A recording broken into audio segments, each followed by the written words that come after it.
Israel hates Iran. Iran hates Israel. It's a purely bilateral issue. End of the story. No, but wait, when has that ever stopped an American president?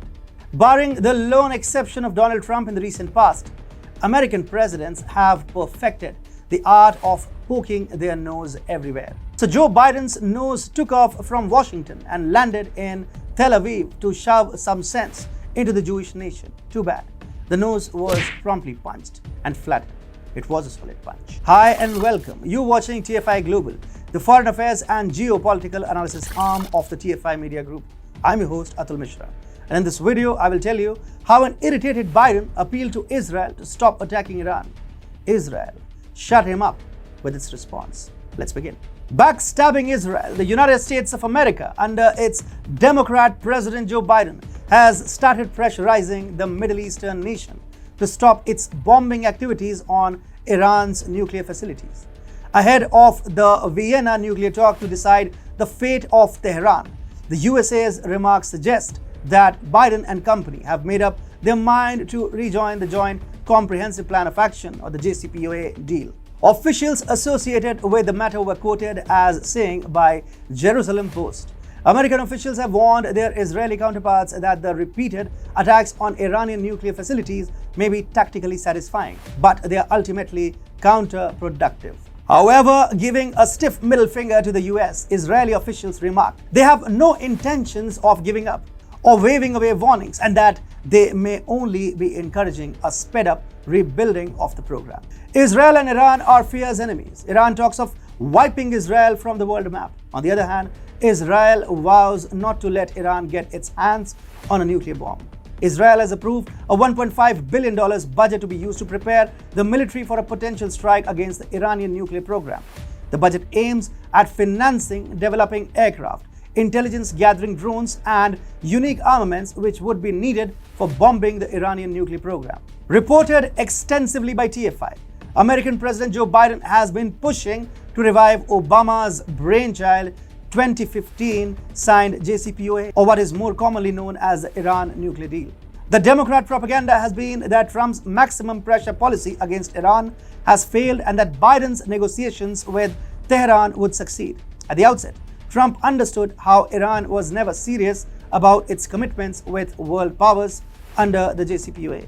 The 2015 Iran nuclear deal allows Tehran to keep a maximum enriched uranium stockpile of 447 pounds. But even today, Tehran continues to increase its stockpile despite protests from the International Atomic Energy Agency, or the IAEA. The Democrats somehow kept fooling themselves in the hope that Iran will honor its JCPOA obligations. Trump, on the other hand, understood that the Iranian government can't be trusted and decided to unilaterally walk out of the JCPOA in May 2018. Trump had to withdraw because he knew that if Iran acquired a nuclear bomb, then the Middle East would face an impending security crisis. Still, the Republican leader avoided any military intervention in Iran. Trump did not allow even Iranian General Soleimani's assassination to escalate into a violent face-off between Tehran and Washington. After withdrawing from the Iran nuclear deal, Trump decided to reinstate economic sanctions against Iran in November 2018. Before his forced ouster from the White House, Trump had seemingly brought Iran to its haunches, and the Shiite country's ambition of developing a nuclear bomb all but seemed over. However, since Biden has come to power and openly flaunted his love to go back to Obama's Harakiri JCPOA, Iran has upped the ante. As reported by TFI previously, salivating at the prospect of a weak US leader who is desperate to ease down the sanctions imposed by Trump, Iran has resumed the operation to enrich uranium to up to 20% purity to develop the nuclear bomb. History has taught us that even when the JCPOA was in force, Iran continued to develop its nuclear arsenal covertly, was not in force. The Democrats under Biden, by hook or crook, want to vindicate their predecessors' policy and somehow reduce dependency on Saudi Arabia and Israel by teaming up with Iran. The idea appears suicidal at the outset, but the Democrat Party is adamant that Iran will hold its end of the deal and stop making the nuclear bomb. This is not the first time that there has been a blip in the relations between US and Israel under Biden. For a brief period after Biden was inaugurated as the president earlier this year, the official Twitter handle for the US ambassador to Israel had its title changed from just US ambassador to Israel to US ambassador to Israel, the West Bank, and Gaza.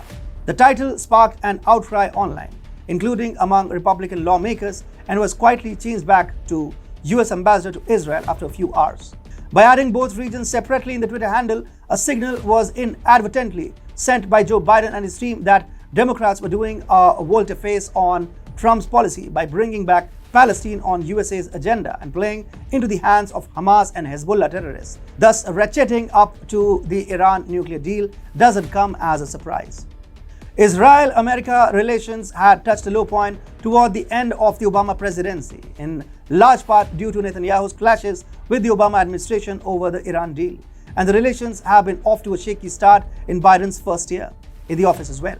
It is not a coincidence that whenever relations with Israel have taken a tumble, there has been a Democrat president in the office.